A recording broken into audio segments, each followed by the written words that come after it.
Everyone, thanks for joining us. This is Brian Cotroneo from the Johnson Cotroneo Group at Moores and Cabot here with the February webinar for our special needs practice. And we are thrilled today to have with us not just an expert in the field of the Florida Medicaid waiver, but also a trusted partner and friend of our practice, Scarlett Kibbey, who is a founding member of the Special Needs Guidance Group, or SNGG. Scarlett, thanks so much for being here with us today.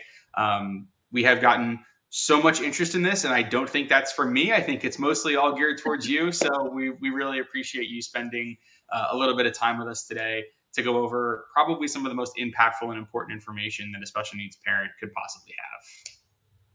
Sure. I'm happy to be here. I would like to say that it's probably not me. It's the information I'm going to share. That they're all I'm putting it as you. You're first, information second. Information obviously is very important as well. But for those of you who haven't joined us on a webinar before like this, and this is actually one of the first ones that we're doing where we're interviewing another expert in the area, it's going to be exactly that. It's going to be an interview. We've got probably between 10 and 12 questions that we're going to work through. We do encourage you to put your questions into the chat if you have them. We have built in a little bit of time for Q&A at the end of this presentation. And so we will get to those questions as soon as we've wrapped up all of the low-hanging fruit and the things that we know that we want to discuss. But really, it's just going to be a conversation and a quick back and forth. We'll go over contact information at the end of this in case you want to get in touch with Scarlett or myself, what the best way to do that is. But if everybody's ready, and I see some people are joining us, so I'm sure that you guys are, we will get right into the questions. And the first question is kind of the most basic, but I think it definitely it needs to be asked, Scarlett, is can you actually just describe what the Florida Medicaid waiver is for people who maybe have heard it but haven't gotten a great description of it? Oh no, I think we actually just lost Scarlett. Give us 1 second, guys. Let me figure out what just happened. Oh, and she's back. There we go. All right. Rose, and you were gone, and I don't know if it was me or let's hope it doesn't happen again. I did warn you about how technology and I are kind of oil and water. And that's, you know what, we roll with the punches, and it's not a big deal. You're back, which is what's more important because it means that people don't have to listen to me talk about these questions for a half hour. So first question is, what is the Florida Medicaid waiver, really? What is it? What does it do? Okay. So the Florida Medicaid waiver, which I'll refer to as Medwaiver probably from here on out, or waiver, is a federally and state funded program in the state of Florida. Most states have a waiver of some sort. And it's basically designed to take care of the things that Medicaid or insurance doesn't take care of. And it's for a specific group of people. There are all different types of waivers. This waiver serves a developmentally disabled population, and specific people within that population are eligible for it. And it is run by a government entity called APD, which stands for Agency for Persons with Disabilities. So when someone gets on the waiver, they get Medicaid because it's a Medicaid funded waiver, and then they get the supports and services that would not normally be covered. So things like group home or personal care services, different therapies, things like that. That's kind of what the waiver is in a nutshell. Perfect. And that's kind of exactly what I was looking for, right? It's who's it serve and what does it do? To go a little bit farther down that road, when we talked about, some people are eligible, some people aren't. Can you talk a little bit more about who's likely to be found eligible? Yes. There's actually specific statutes about it, but the eligibility categories are specific. They are, and I'll have to count them: Down syndrome, cerebral palsy, intellectual disability with an IQ of 70 or below, spina bifida, Prader-Willi, they kind of fall under the same category. Phelan-McDermott syndrome, which is a special one that I'll touch on in a second. Autism in the more severe forms. And then they have another category that's called high risk. And it's basically for anyone between ages 3 and 5 who maybe hasn't been diagnosed with one of those disabilities, but is at high risk of being diagnosed with it. So real quick on those, Phelan-McDermid, if anyone watching this has a child or a loved one with Phelan-McDermid, it's a very rare syndrome, which there are more and more rare syndromes I'm seeing. But it is fully funded. Someone donated a bunch of money, and if you have Phelan-McDermid and you apply for the wait list for the Florida Medwaiver, you're supposed to automatically pass go and get straight on the waiver. You don't go on the wait list. I have seen families wait because they didn't know. However, once we pointed that out, they were put immediately on the waiver. It's huge. So I was going to say, something tells me that information is probably not available on APD's website, right? That's probably something you get. It is. It is, but it's a link from a link from a link from a link. And I was a support coordinator for 11 years. And when they told us, when Phelan-McDermid was added, it was actually added as a category. We all got the memo, but none of us were notified about that little piece.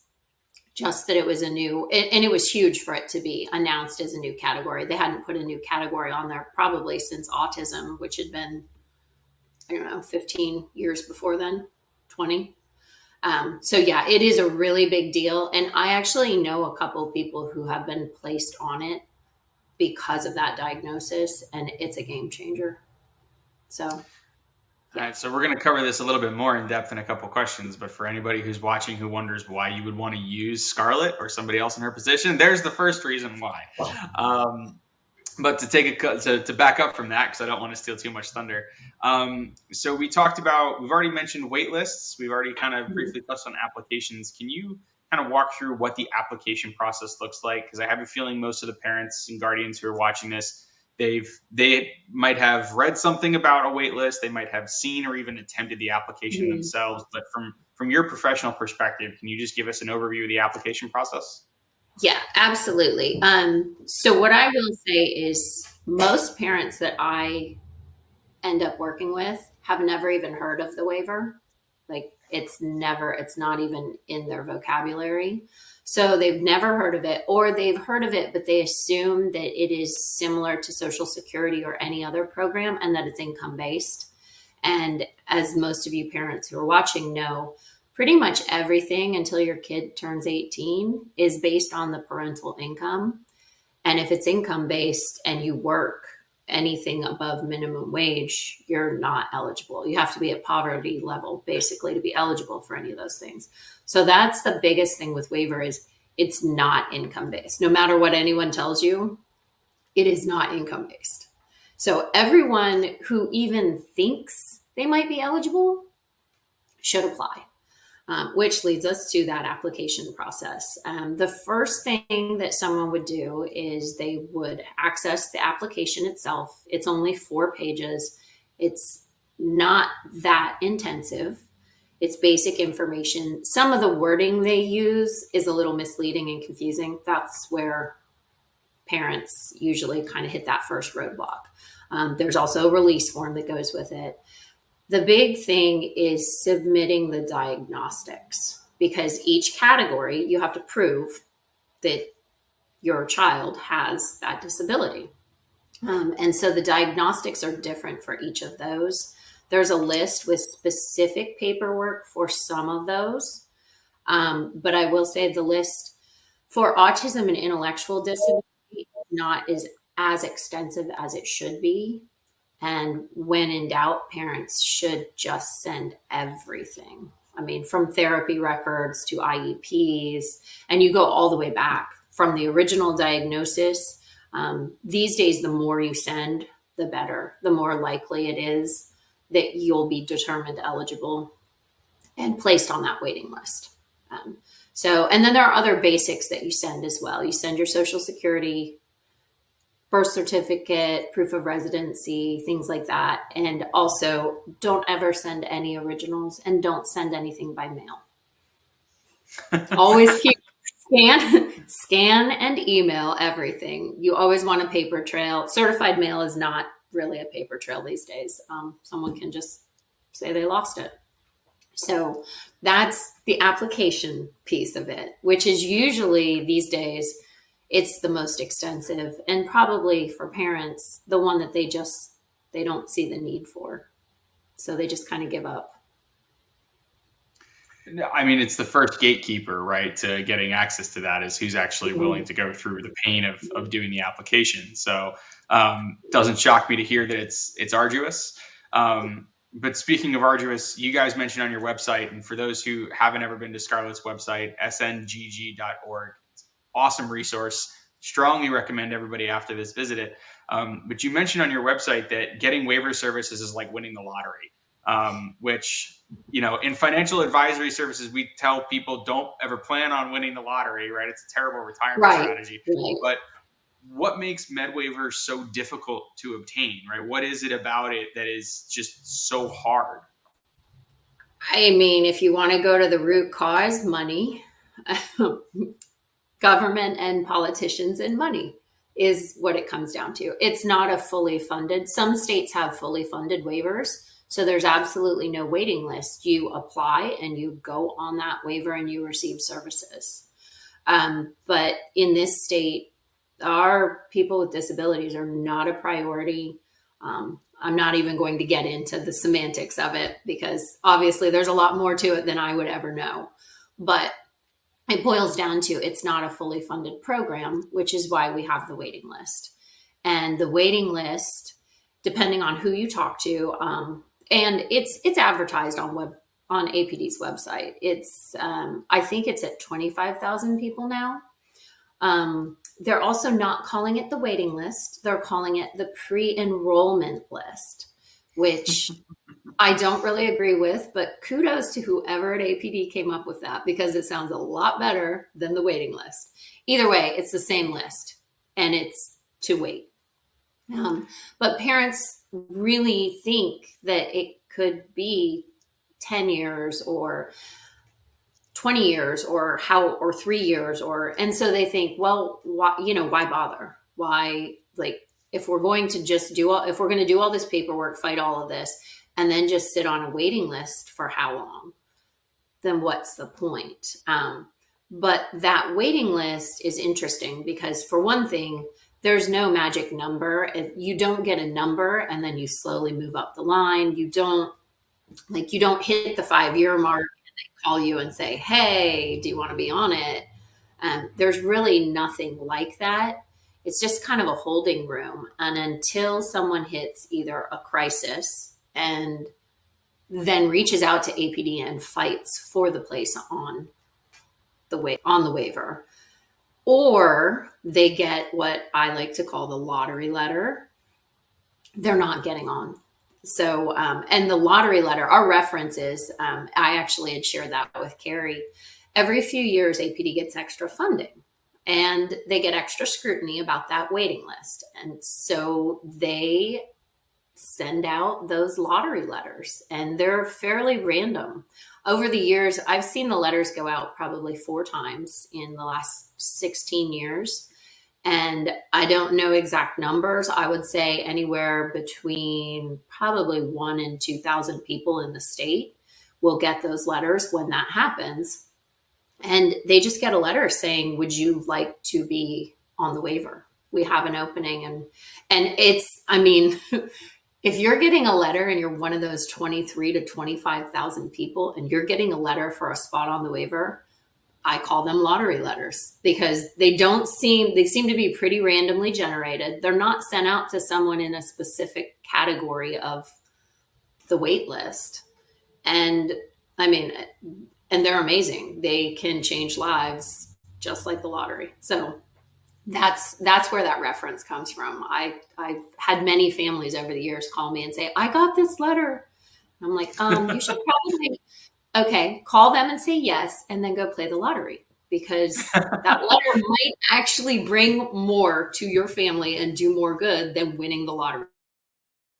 No, I mean, it sounds like it's an appropriate characterization, right? It sounds like it absolutely makes sense that that's what you call it. And I think we might be experiencing a little bit of trouble with the stream because we just We no longer see Scarlett, but we see a big S. This happened before, and she's back. I think you're honestly just building anticipation for the audience. That's really what I think it is. Oh, yeah, it's completely intentional. That's it. I'm of course good. Well, so you briefly touched on what my next question is, at least in terms of naming it, which is crisis consideration. So, crisis consideration being that thing that can move you out of that holding period, the pre-enrollment. Again, I also love whoever renamed that. When I was in the Navy, we used to joke that you used to get a promotion if you could rename a program, not make any other changes, just come up with a pithy new name. So it sounds like somebody did that here. But yes. How does crisis consideration work, given that it's so important to move you from that holding pattern into the actual waiver status? Okay. So when people are actually placed on the waiting list, they're given a number. There are 7 categories of the level of need, basically. And they're based on like age, living situation, like category 7 is basically a child under age 21 or 22 who lives in the family home. So they would consider them having fewer needs than anyone else on that. So they're the lowest priority. That being said, I do get a lot of calls from families who, I got my letter, we're on the wait list, and they put us in category 7, but I think we should be in 3. Will that help us with, being considered for crisis? Honestly, it's just for demographics and APD to track. Those numbers don't mean anything when it comes down to it. I've worked with a lot of families who were placed in category 7 because it's purely based on age and living setting. And, we were able to go through the crisis process and get on the waiver and get services through that crisis process. The crisis process or crisis consideration, they have 3 categories. The first is homelessness. So obviously that should be the highest priority of those 3 categories. The second is danger to self or others. And the third is caregiver unable to give care. Now, under each of those 3 categories, there are little subsets. I don't know the specific terms, but there's a legal term for it, I'm sure. It's in the statute. But basically, they give examples of what that looks like. So the homeless one, I don't ever get those cases. Once or twice I've seen one. So I'm not as familiar with those. But danger to self or others is a really good one because it has probably 20 different examples. And one would be, if they're actually physically aggressive towards others and place others in danger. But another example of that would also be someone who has no awareness of safety and runs away from home or runs out into traffic. That's also a danger to themselves or their other, and it's not an intentional. So there are a lot of categories underneath that can make it a crisis that maybe wouldn't seem like a crisis. Or, as I've seen, most of the families I work with live in crisis every day. So what you or I would see as crisis is like, that's a Monday morning that happens before 9 a.m. And by noon, it's happened 10 times. So they don't even know it's a crisis. The third category, caregiver unable to give care, sometimes that can even be something like one of the parents travels for work. So it basically means it's a single parent household a lot of the time. And I mean, also in this day and age, there are a lot of single parents in general. So if a parent has their own health conditions, or if you have another child who has serious medical issues, or I also see parents who are sandwiched in the middle, they're taking care of their child with a disability or all of their kids, and they're also taking care of their elderly parents.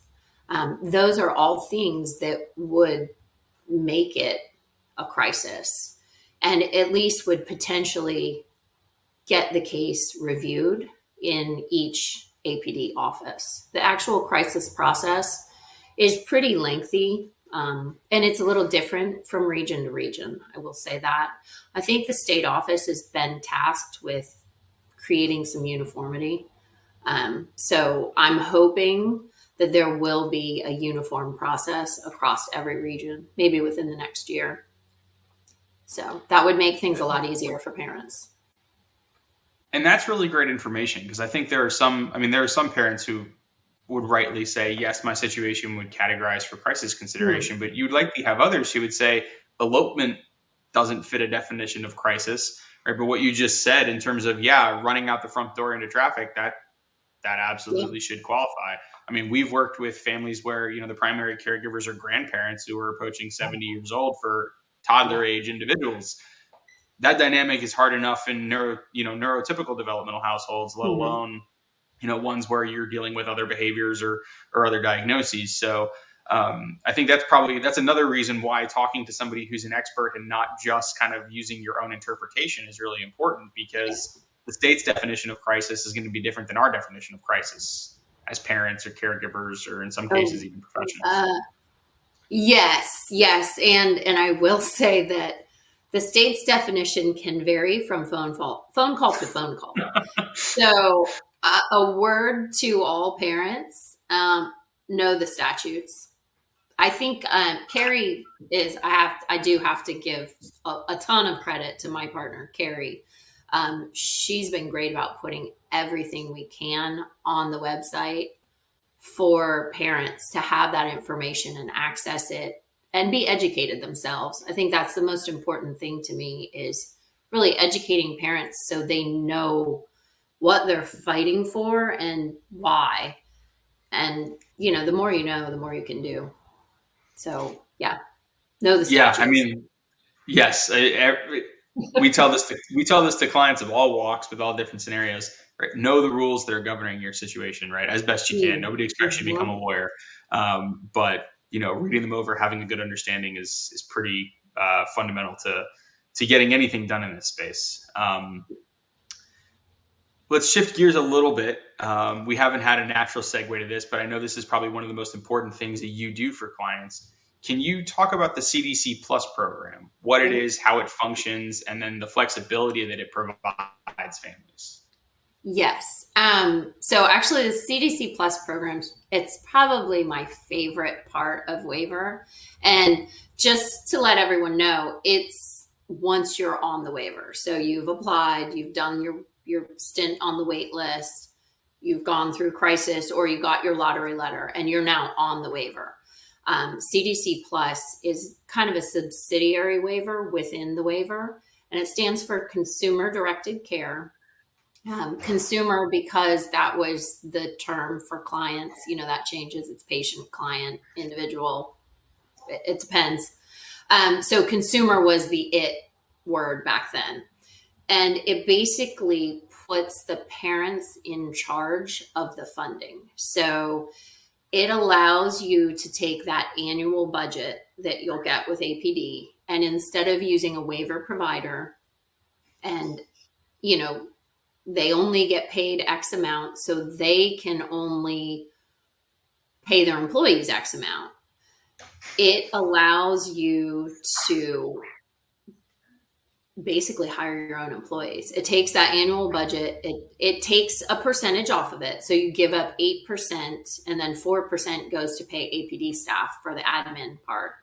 And the theory is that parents will do a better job with less money than any agency will ever do. So parents can then turn that money into a monthly budget that they can then hire their own employees at their own rate of pay, which is huge, because even though waiver has done rate increases for their providers, it's still, the agency still gets paid $20 an hour. So how much of that can you really trickle down to the employee?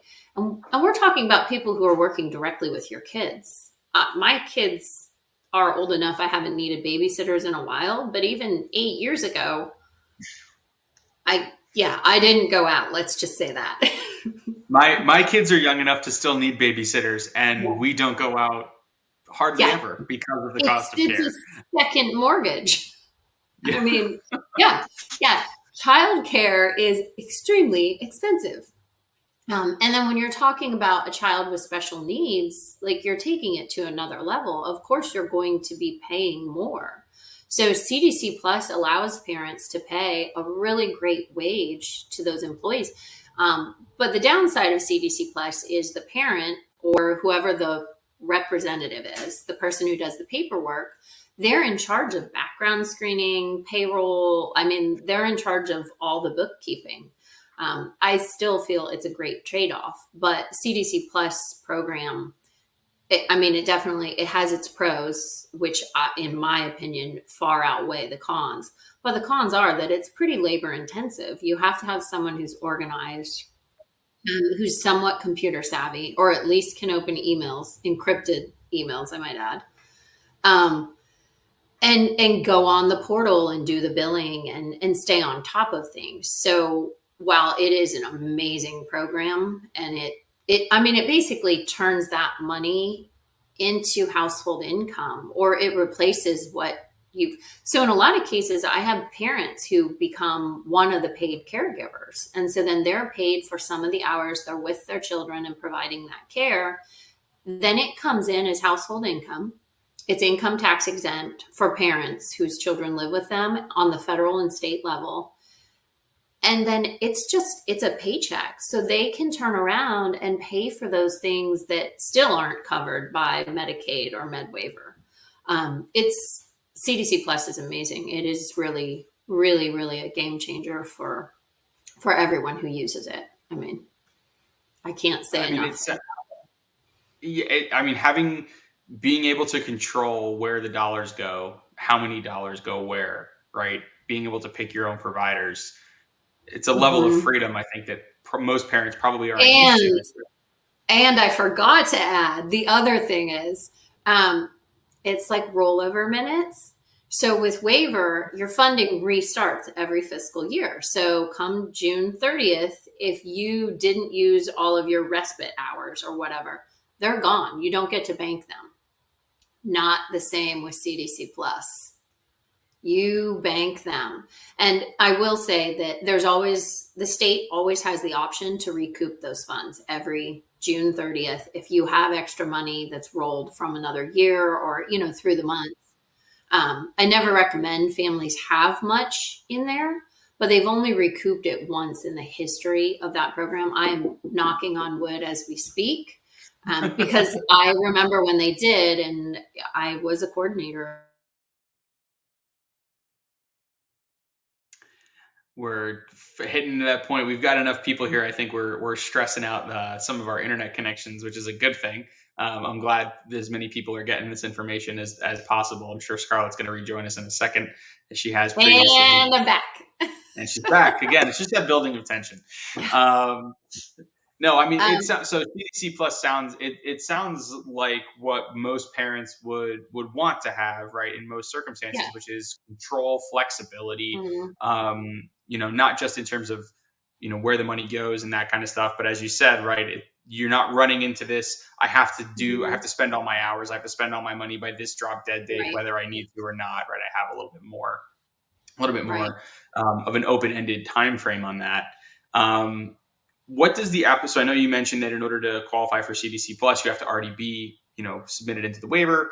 What does the application process specifically for CDC Plus look like? Is it as arduous as getting on the waiver in the first place? Is it less? Is it more? In this day and age, it is less arduous, because it takes it. In the last couple of years, it's taken a lot more to get on the waiting list. So 10 years ago, it was nothing. You submitted a few pieces of paper. So CDC Plus was a lot more work then. Now I would say CDC Plus, if you're proficient in filling out applications and reading and paying attention to the details, because if you mess anything up, they will send it back. Happily, very happily, they will send it back. I think the most important thing, so gladly, or they won't send it back. They'll just sit on it and say, oh, there was a mistake and you didn't fix it. Okay, well, could you tell me what the mistake was, or that I needed to fix it? That's its own animal. It couldn't possibly do that. That'd be too much work. It could not. So really, it's more patience than anything. And your support coordinator is a big factor in that. Your support coordinator, you can't, every support coordinator doesn't do CDC plus. And that again is for many, many reasons. It's its own animal. And if you already know waiver, you may just not want to deal with CDC plus because they're the same, but very different. So CDC plus is a lot of work up front. It takes a lot of patience. It takes a lot of staying on top of them, a lot of emails, a lot of, phone calls, having your support coordinator being willing to stay on top of them and harass them, because then it kind of puts the support coordinator in a position where they're the nag, but ultimately you're their boss and their job is to advocate for you, not to make APD happy. So most of my families have excellent support coordinators who walk that fine line of being the squeaky wheel, but also, you catch more flies with honey.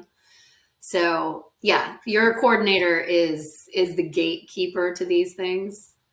And then just staying on top of them. So it's a lot of paperwork up front, but once you get on the program and get it up and running and tap into all the different funding sources that are available that can come into that pot, it's pretty smooth sailing after that. It's just the general maintenance. I have a lot of families who just reach out to me like twice a year.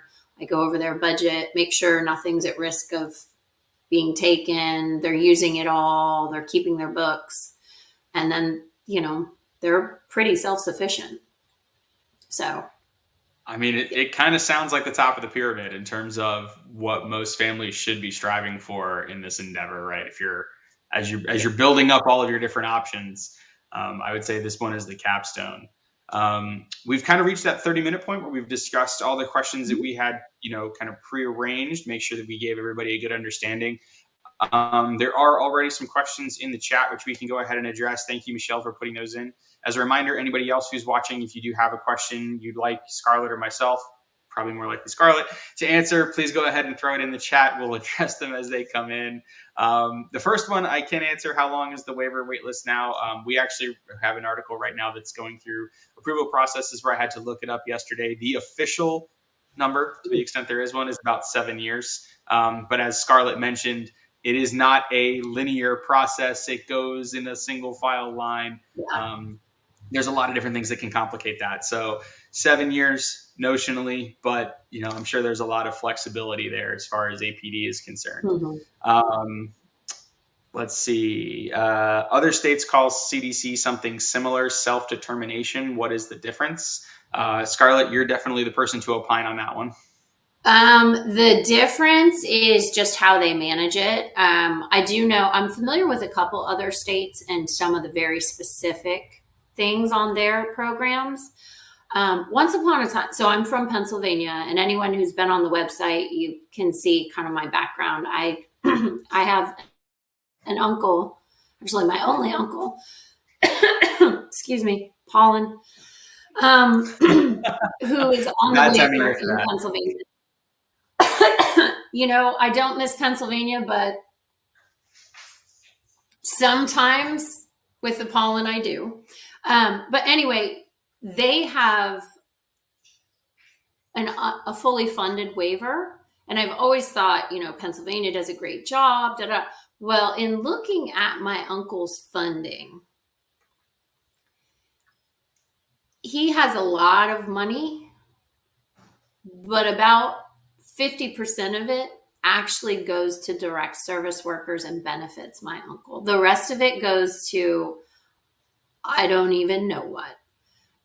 Different case management, basically they pay different support coordinators. Instead of one support coordinator, they pay like 10 of them to do a 10th of what our support coordinators do. So long story short, other states have a lot of funding, but they don't put as much of it to the direct care as we do here. So we may not be doing a lot of things right, but I will say the state of Florida does not have a lot of hands in that pot.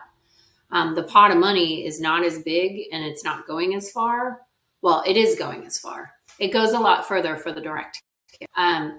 So every state manages it a little bit differently. Some of them you have to have a paid representative who does the paperwork, which I do agree with that because it is a pretty extensive job. But overall, I think our CDC Plus program could use some tech support, maybe. You, and for me to say that, that's saying a lot. I was thinking that, but I wasn't going to say it out loud. It's okay. It's the running joke, and I fully acknowledge it. It's a real thing. I mean, it's a fair statement, though. It is a very fair statement, right? They absolutely could use that as a little bit of a brush up. Yes. So there are some pieces of it that are pretty archaic and don't work very well together. But all in all, as far as that funding piece and it reaching the consumers, it happens here more than any other state I've seen. A higher percentage of funding is actually directly in the hands of the consumers. So, yeah. I mean, chalk one thing up for the state of Florida in terms of how they manage it. I know there's a lot of people who have some bones to pick, and rightfully so. But at least we do a couple things well. Yes. Another question: are waiver and CDC Plus different? So I can do this, and Scarlett can fact check me because I always like being able to put out good information. Right, CDC Plus is kind of the next level of the waiver. Right, you have to be on the waiver in order to qualify for CDC Plus. It's really about taking the decision about how funds are allocated, where they go, how much goes where, out of the state's hands and into the hands of the parent. So they are interrelated. CDC Plus is part of the waiver, not separate, but two different application processes that have to be done in sequence. Yeah, perfect. You get an A. Nailed it. First one in a while. From Cindy, can you hire someone to help you with getting the waiver completed correctly? You can actually, and she's on this phone call, believe it or not. So that is one of the things that the Special Needs Guidance Group and Scarlett specialize in, is doing all of this waiver work, all of this CDC Plus work for parents as clients. So Cindy, absolutely take down her contact information when we are wrapped up, and I put that slide up. That's probably going to be the most impactful thing to do off of this webinar. In addition to the webinar, or excuse me, in addition to the Medwaiver, do you also help with setting up or reviewing disability trusts? I would say that is likely not likely. I know that is the area that you would want to engage an attorney on. Even as a financial advisor, where we are utilizing trusts and we are making recommendations for trusts, you have to be an attorney in the state of Florida and just about every other state in order to draft a trust. So if you have one that you need adjusted, or you're looking at getting a new one, I would strongly recommend that you engage with an attorney who has special needs experience. I know that both Scarlett and I know some fantastic ones, so we'd be happy to put you in contact. Any other questions before we wrap up? I know we wanted to keep this around the 40 to 50 minute time frame and not encroach on anybody's lunch hours. So hopefully we have done that up to this point. I don't see anything coming in. So Scarlett, again, thank you so much for joining us. Most popular webinar we've hosted in terms of number of people who've registered. So I don't attribute any of that to me. I attribute all of that to you and the amazing quality of your information and the work that you've done.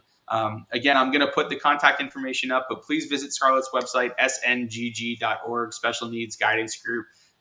She and her partner, Carrie, are fantastic resources. We share clients. Again, we participate in a lot of the same events around the community in Jacksonville, and so cannot recommend her enough. Thank you again, and I'm sure I will talk with you soon, and I hope that a bunch of people in our audience will as well. Sounds great. Thanks for having me, Brian. I really appreciate it. Anytime. Have a great day, everyone. Thank you for joining us in the audience, and we hope to hear from you soon.